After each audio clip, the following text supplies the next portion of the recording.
You know what people don't talk about?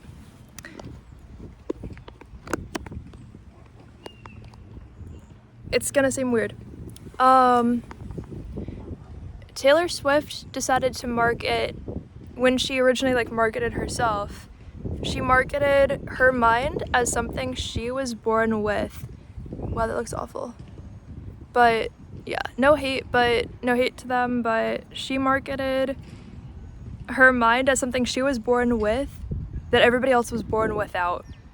Like, she was just born with a brain and you weren't. And so a lot of people actually just believed that, instead of it being a muscle that you build.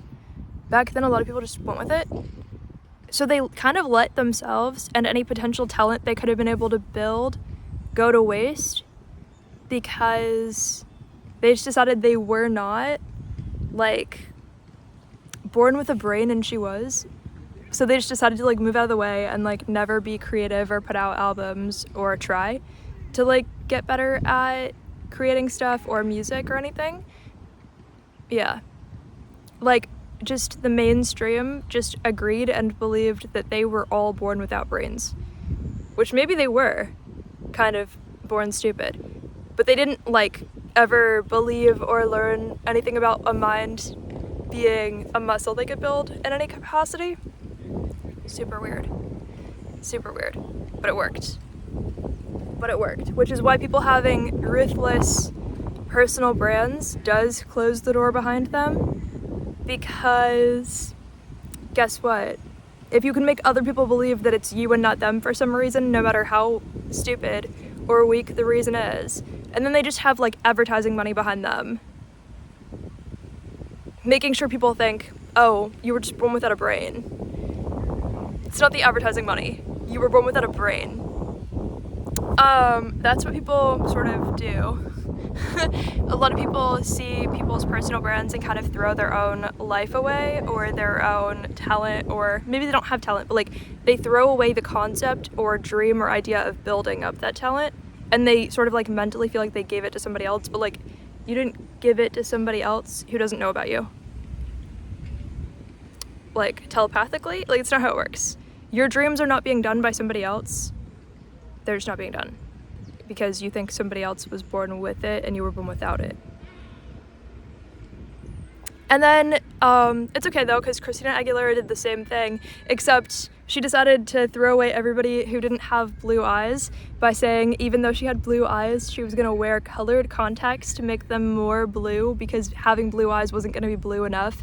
So she kind of did this whole thing where she pretended the whole industry was as fascist as possible, and maybe that's how she felt in the moment, but it sort of just looked like an act. And so it was a way of just kind of throwing away or getting in the way of and closing the door behind her, sort of against anybody who doesn't have blue eyes, which was funny and strange, but playing on the insecurities of the public and the time and stuff, so yeah. But I think a lot of people just have that insecurity, but I don't think a lot of blue-eyed people have an insecurity where they need eyes that are a million times more blue than what they currently have, or a different kind of blue, or they'll believe that's the reason they're not going to be successful. So it was sort of marketed that way. It wasn't just a real insecurity, it was very marketed. She was just marketed as fascism, and people believed it was just a fact of the planet, not her, right? And a fact of the industry, because people didn't really know what the industry was, so she could do whatever she wanted with it. Yeah. And then Taylor Swift was marketed as the only person on the planet with a functioning brain. And a lot of people still believe both of those as truth. You have to have the brightest blue eyes possible. Not that it only came for her, but that's sort of really where a lot of her marketing was. That looks atrocious, but yeah, it's fine. That's gonna be a part of my branding, honestly. Not intentionally. A lot of unintentional things are just gonna be a part of mine, but yeah. Why do people believe Taylor Swift was the only person with a human brain? Maybe they didn't, but they were just willing to go with it. It was what was popular at the time. in like 2008 or 2006 or something, or 2005, I don't know, whenever that was. But yeah, I love you guys.